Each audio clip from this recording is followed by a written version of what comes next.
agree with you on that. I feel like a coach does put a lot more, less stress on to the players here, because they could be getting tilted, right? And that effect and the emotion can kind of have something to do and kind of mess up with their strategy and thinking, versus they have this coach that can kind of help them kind of think through things here. All right, let's get into the draft here. They first ban Guinevere. Why do you say old private though? I think they were listing. Because they were listing Darkness as a coach, so maybe this is the ingredient. Maybe this is what Alpha7 have been needing. I talked about this before. Teams that have those core structures, synergy, understanding macro and micro, how they play together, if they have that in spades, a coach will add just that little bit to bring them up higher. Whereas some teams, I feel like, unfortunately, if you fail in macro, if your team's arguing, you lose a big chunk that not even a coach will be able to save. Here, I feel like a coach will do nothing but help Alpha7 do better than they have. So we're going to see if that comes across here, especially with this first draft in this best of 5. Yeah, and we it's not a single coach. We're talking about Darkness here, which been through some teams in the South region, like DreamX, for example. So it's a very experienced one here. So now working on these bans, for example, I think that he already he came and said, okay, no Zoomshin on this best of 5, please, because it was the first ban here coming out from Alpha7 so far. While Entity7 banning Guinevere and Hilda. Yes, for sure, Zushin is a hard one to go against, so that is a valid ban for them. And of course, they're going to take out Freya, but we have not seen her do amazingly well. I think they've been all losses here in the South with her on the team. From what I remember, she hasn't been doing very well out there, but I guess it's because they also haven't had that time to actually shine or play with her as much here in the tournament. They went ahead and also banned out the Fanny here. Yeah, I not that it's not a good ban, especially against Alpha7, but I feel like we're trying to leave open a lot of picks. We still have Boxia, Phoveus out there, which have been big contenders here in the South. Valentina, Marcel still out on the table as well. So they're trying to leave a lot of this open. I think both teams are trying to leave a decent amount open, especially on the side of Alpha7, so that you can possibly be able to reply. Phoveus is out there, but we go with the Boxia pickup on Entity7. Yeah, I would say Suyo here from Bush, because as we are seeing here through this tournament, some teams had some focus, some prioritizations. For example, 9Z has the Gusta La Gusta as a priority on the first pick. For example, we used to see Claude and Carry, for example, but now here we're seeing Boxia coming from probably from Bush on a jungler here. So Doom is a very good goal laner, but in this situation here, Entity7 say, okay, no, now is Bush here like this. The main star here on at least on the first game here, so prioritizing Boxia. But the response here coming from Alpha7 can be very good. Phoveus open, Suyo open, for example. But no, focusing on Grok and Ivy here. So the mid lane and just definitely on the roaming here coming from Paquito. As we're seeing through the tournament, Paquito playing with aggressive roamers, with the CC and some kind of a pick-off situation is better for him. I think that he feels more comfortable playing with his heroes.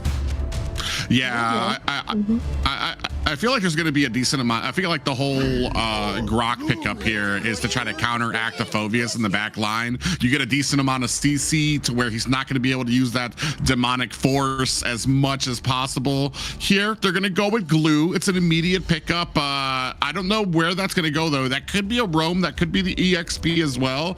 I know the South does like the Lapu Lapu against an Eve, because you can get back there with that Bravest Fighter form, and Lapu does have a very surprising surprising amount of burst damage that he can dish out. They call me a hero. Yes, for sure. He does have a lot of good damage. They're gonna go ahead and pick up Yi Sun-shin here. I guess that could be on the gold lane, or it could be their jungler, because also Harith is out as well for them to choose. So they have different options for him. So.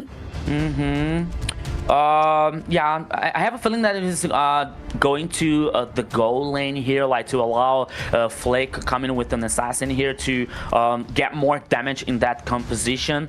Not saying that Yi Sun-shin doesn't have this damage, or Ivy here with the magical one, but I believe that it's gonna be like they are living and this flexibility here. Like, okay, let them cook Yi Sun-shin here from the final moment. Yeah, the thing for me too is some of these picks, I want to say on the side, especially on the side of Alpha7, I feel like we're being very patient with our draft. We're not going with like those super top meta pickups, especially like a Harith coming with a Harith or other things that could have gone in the roam position. I feel like we're trying to space out a lot of those big pickups so that we can have them for later on in the draft, where I feel like on the side of Entity7, we're just blitzing. We're going in, we're going to go hard at them, and we're going to be very, very strong. I do agree, Yi Sun-shin probably fits more into the marksman lane here. We'll see how that kind of comes out. Ooh, and the ban of the Lapu actually comes out from the side of Entity7.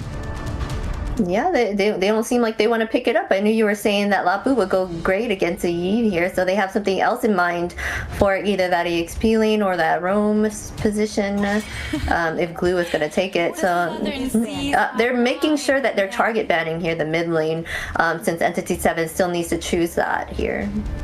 Yeah, and honestly, I thought that Entity7 would ban like carry, for example, to avoid this like meltdown from Tanky's composition coming out from Entity7, but they banned Lapu. Okay, they still have one, but Sora is the last ban here. And now let's see if Alpha7. Oh man, I forgot about the Yi Sun-shin. So now carry here is not a possibility if Yi Sun-shin leads to the marksman role. I'm so sorry about that. But now let's see what Alpha7 is going to bring here. Assuming like there's still XP lane and the jungler, I think that is gonna be on the XP lane here, like for Hasu. Can be okay, no Lapu, but maybe Terizla here on that composition, especially to combine with Grok execution here. I think that is a good idea.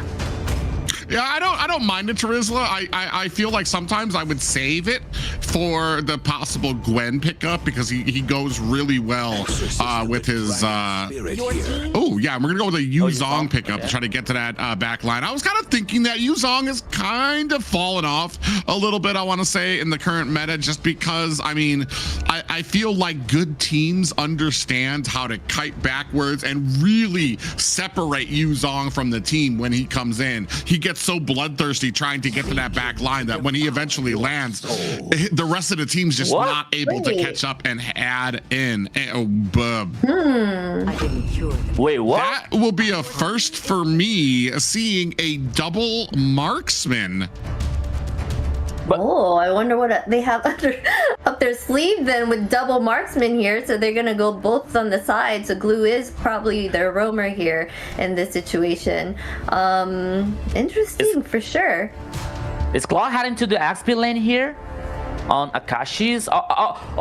Makes sense. Because as I told you before, Akashi was a gold laner player before like leading to the XP lane. Okay, so maybe it makes, at least for me, it makes sense. I don't even know what to say. Hopefully it works out.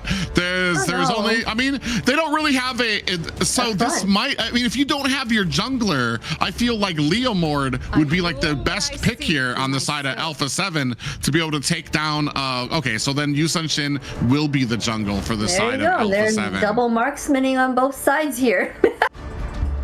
Interesting game. Am I dreaming? Am I sleeping here? Like I'm I'm not getting to be honest, but there it is, the final composition here, like the last one here coming from Leslie in the goal lane here with Upatizi. So yep, Akachi here leading with Claude in the XP lane coming out from Entity7 private. Yeah, if you, ladies and gentlemen, if you wanted to see new, if you wanted to see different, you have tuned in to the right region. AMER South here right now. 2 double marksman compositions coming out to start off the day of this best of 5. Entity7 taking on Alpha7.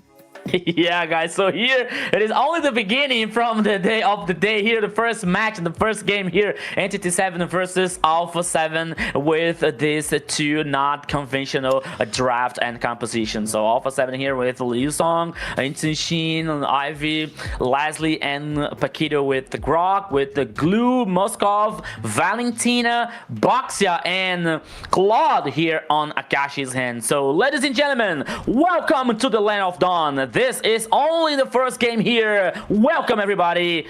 Entity7 versus Alpha7. Let's go, my friend Private. Yeah, I'm very interested to see how some of these gold lanes kind of stack up for both of these teams here.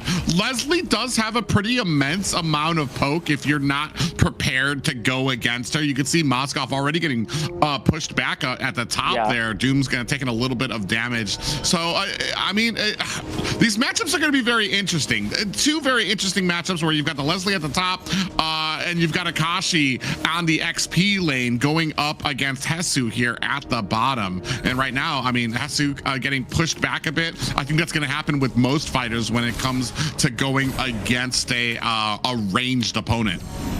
Yeah, but now looking up on the top side here, but now, oops, it's a 1v1 here. It's a very interesting one, but I think that maybe on the first levels here, Private, okay, here we go.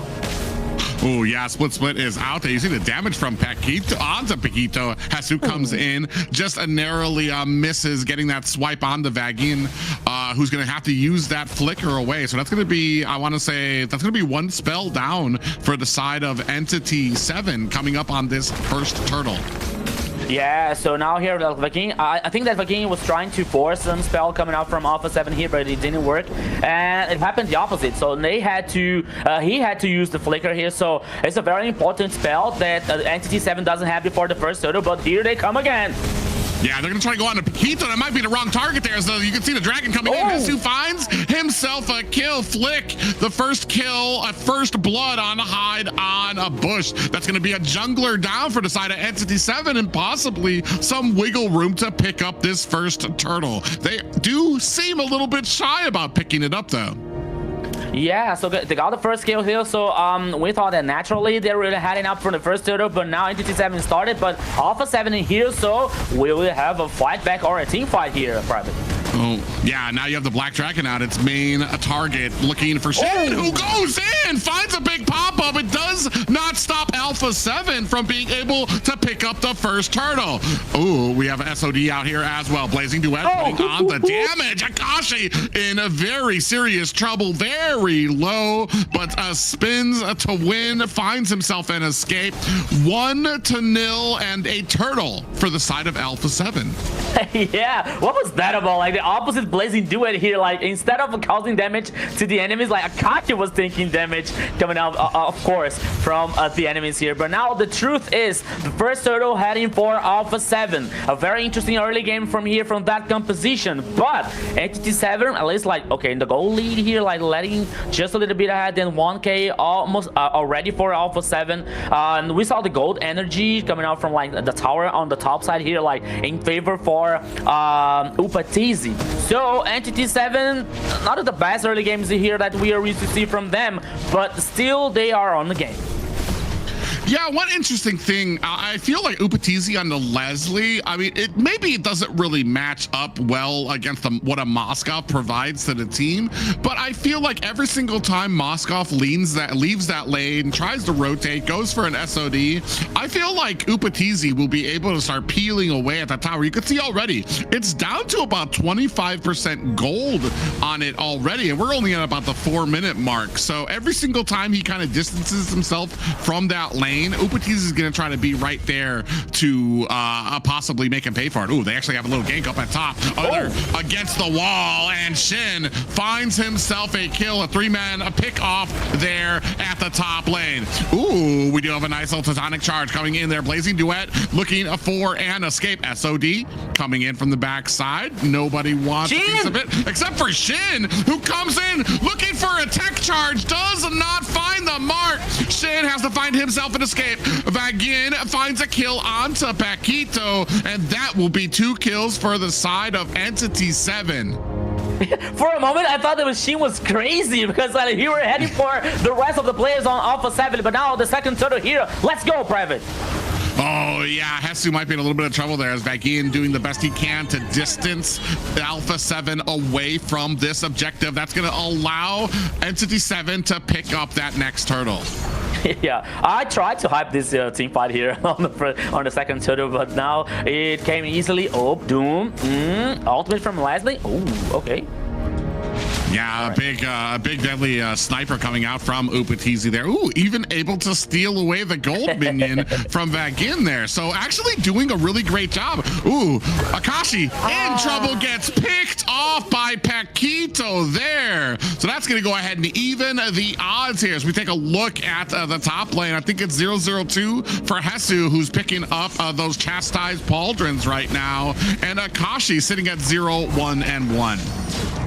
Yeah, so once again here, like not once again, but at least in this game here, Alpha7 focusing on Akashi's side, as like I think that the second or the third time here. So now they took down the tower on the bottom lane here. Now Akashi is in trouble. Dude, Private, we already saw like I think that DreamHack are trying to use Claude in the XP lane, and we saw the result was not so well. But now seeing Entity7 trying to do this again, I think like okay, maybe with the Yuzong here, the rank situation could be interesting. But in fact, we're seeing here that there's going to be another failure like using Claude in XP lane. Oh, even with the deadly sniper, Paquito waits a perfect amount of time, gets a tech charge in there, followed up by the real world manipulation coming up from Frost Lane Eve. Big wombo combo out there, takes and surprises Shin. Yeah. Oh, here they come again, Paquito.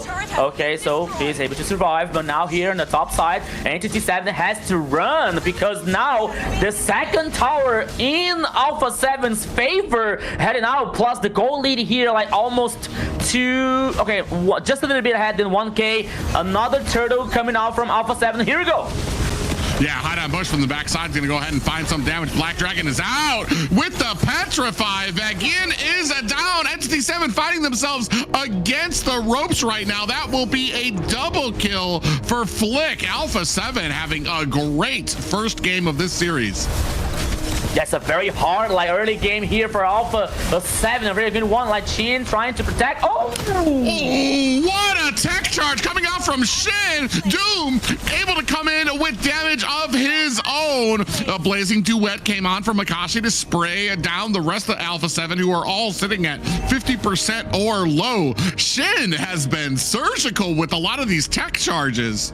Yeah, and you know what, Prophet? I think that it could be better for Entity7 if like Claude was like farming enough to have another item, for example, not only here with Demon Hunter, maybe with the Corrosion side as a second item here, could be very good for Entity7 because the initiation was fantastic. The tectonic charge here coming out from this execution plus the blazing duet could be very good for them, but the result was not like okay, they took the kill, they took the elimination, but it could be better.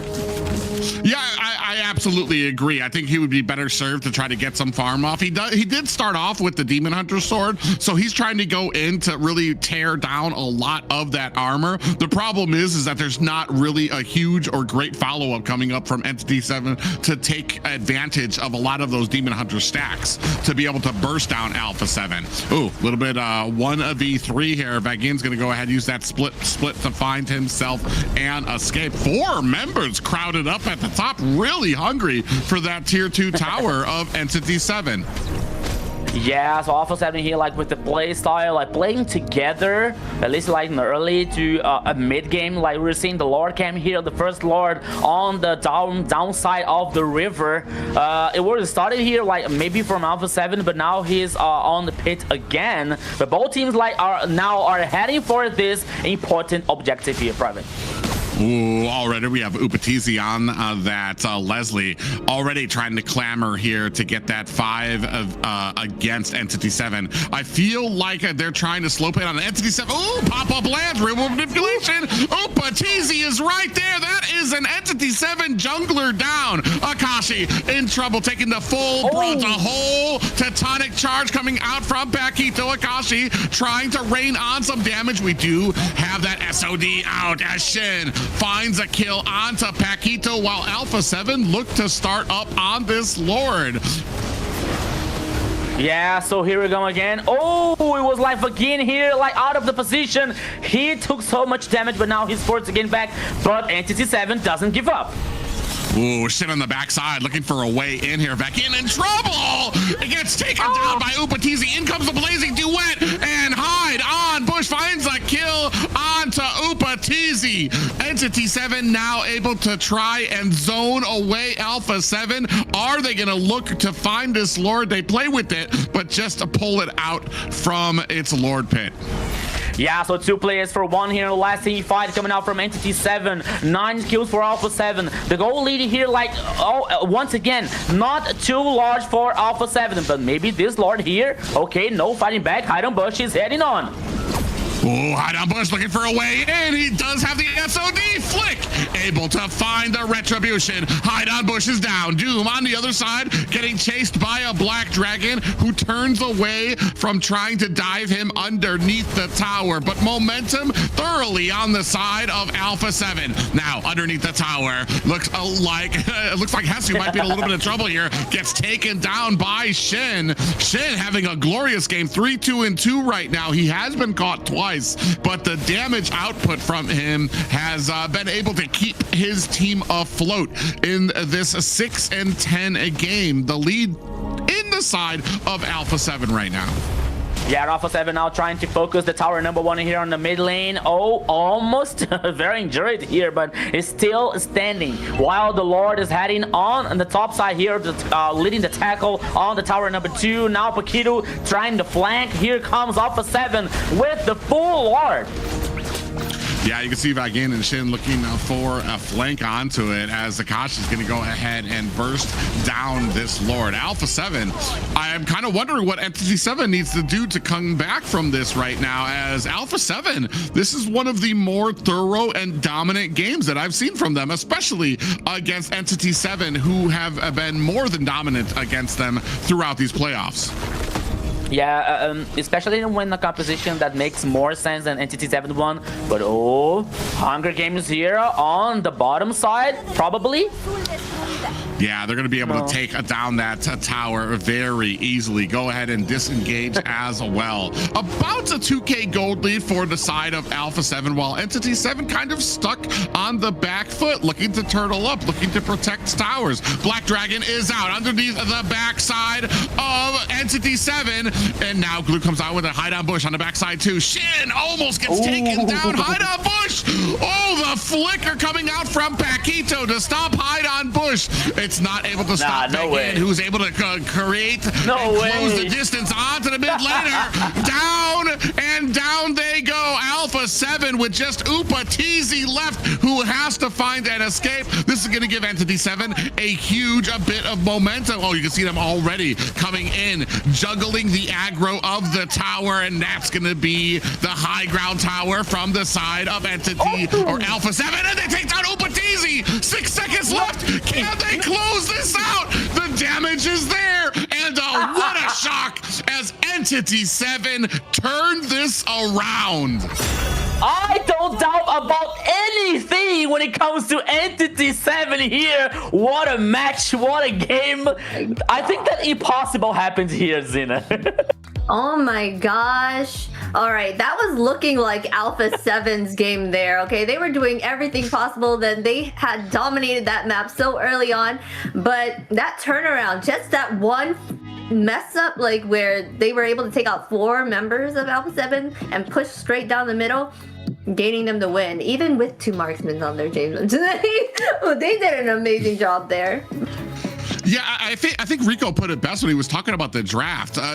Both teams kind of went a little bit outside the box. It just, when you look at it, it made more sense for Alpha7. It was working for them. However, when it comes to the execution, I feel like Entity7, they're just on a different level when it comes to macro, when it comes to focus, when it comes to understanding what they need to do in these team fights. And they looked for those little cracks, those little opportunities, and were able to find it here in what was mostly an Alpha7 dominated game.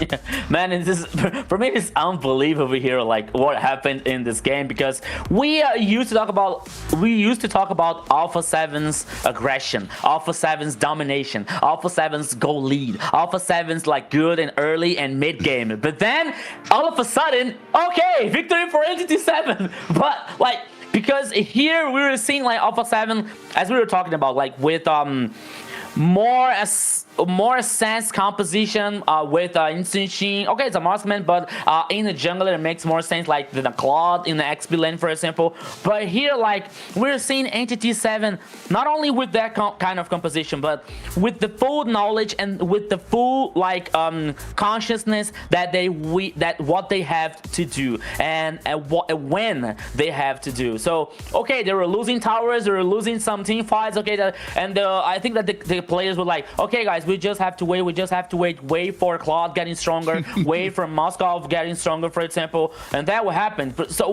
a false step coming out from Alpha7, and I couldn't even say that was a false step here, but I think that it was more like Entity7 playstyle and powerful here in this first game, so led them to this first victory here.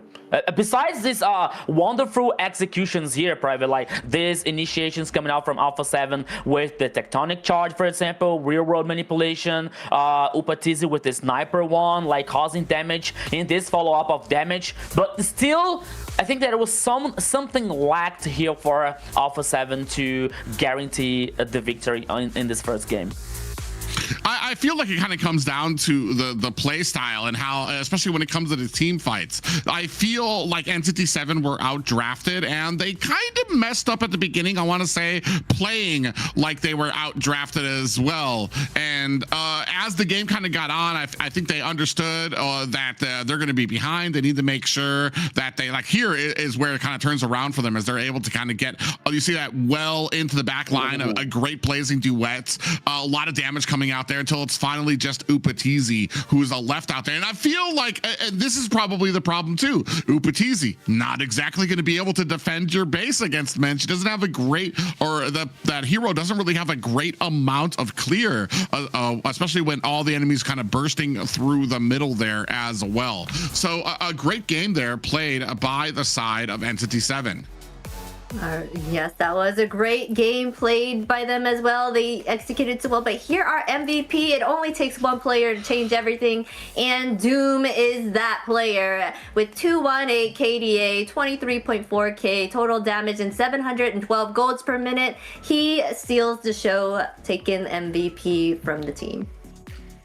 And it's absolutely cinema here, like when you have a player that we I will speak by myself. I didn't see Doom like with this with like a very wonderful play, for example, but he was the MVP here, well deserved one, especially like with the KDA and what he was able to do on the game, right? So but still, like I was more focused on Jesus with the Black Dragon form. I was more like focused on maybe with the tectonic charge coming from Vagine and the initiation coming out from Alpha7. But then now we're seeing Doom as the MVP here on the first game, Private.